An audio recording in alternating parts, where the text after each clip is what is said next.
You are watching William Patterson University Television. Welcome back to the desk. NJAC play is heating up, and here to talk the latest from Jeff Albies Field, we have Anthony, Andrew, Jimmy, and Mikey. The Pioneers took down Rutgers Newark by a final score of 19-7 on Thursday. Anthony, take me through this one.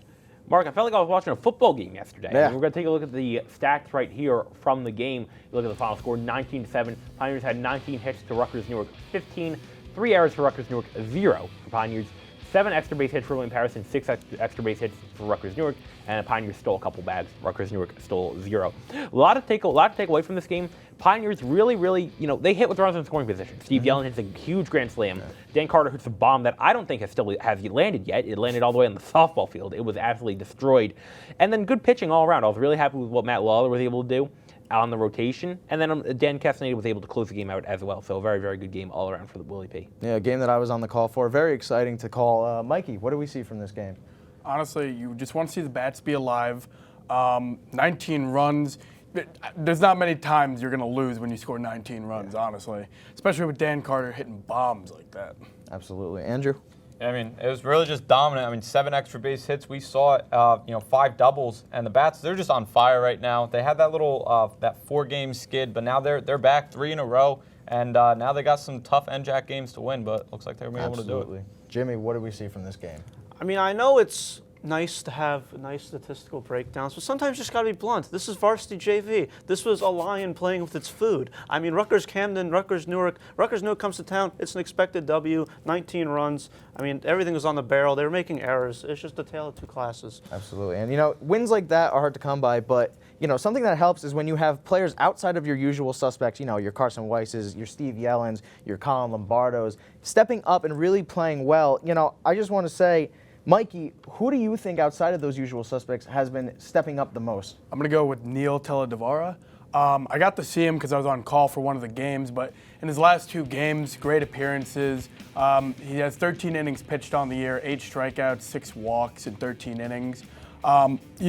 He's been solid, and he's one of only 2 guys on the Pioneers to have a save, and he has 2 on the year. Very impressive pitching from Neil. Andrew, what about you? I got to go with Jake Lutz. He's been absolutely crushing it this year. The junior played 25 games, batting .268 with a .388 on-base percentage and 2 home runs, also adding 7 doubles and 20 ribbies to that total. Last year, played a lot of infield. Now he's transitioned more to a center fielder. He's one of those energizer bunnies on this team. He's going to get your guys hyped up no matter where he's at in the lineup. And you got to watch out for him in these final stretch of games. Absolutely. Jimmy?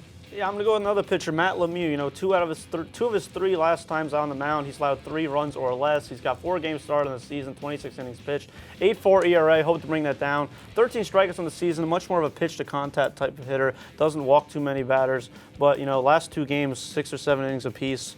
2 out of 3 games, rather. 6 or 7 innings apiece. Very impressive. Anthony?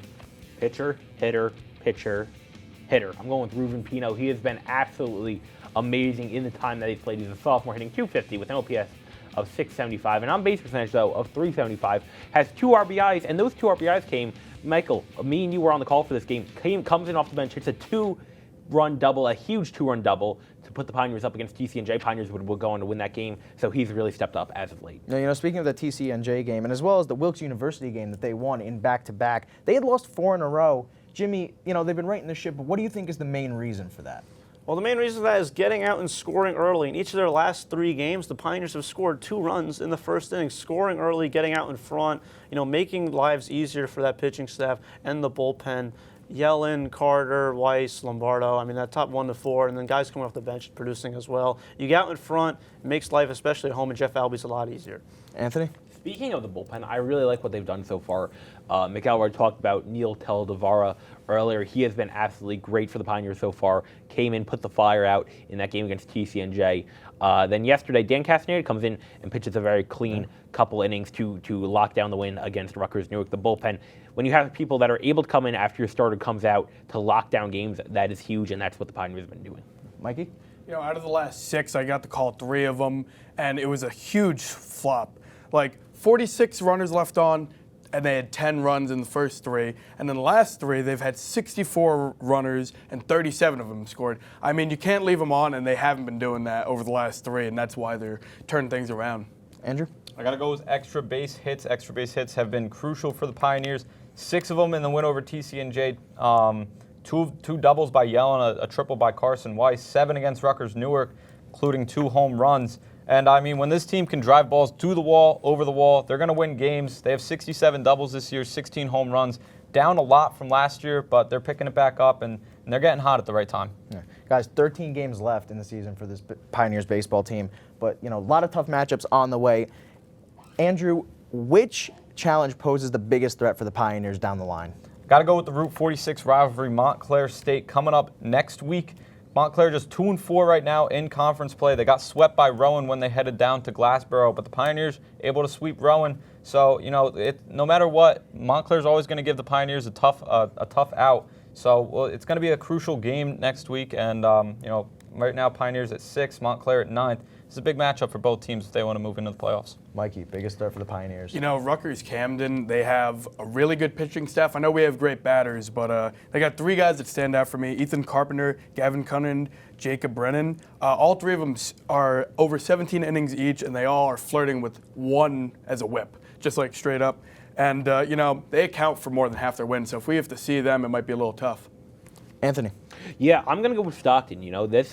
Stockton is a very good team. They are 4-3 in the conference, and the NJAC is so tightly packed. A lot of teams are hovering around that 3-4, 4-3, 3-3 record. If the Pioneers can sweep Stockton, move up their NJAC record a little bit, that'll give them a chance to really break away from the rest of the pack in the NJAC. Jimmy, close us out. Yeah, give me the team over in Bergen County, the Ramapo Road Runners. The reason I say this is because it's their last true test before the NJAC tournament. The Pioneers closed their season with NJCU. I'd like to put 2 W's in the win column after that one. So this is really their last true test before their double bye week against NJCU. Yeah, a lot of tough matchups on the way, but we'll get out of the sun and cool off on the court with the NBA playoffs kicking off. Stick around here on WPTV.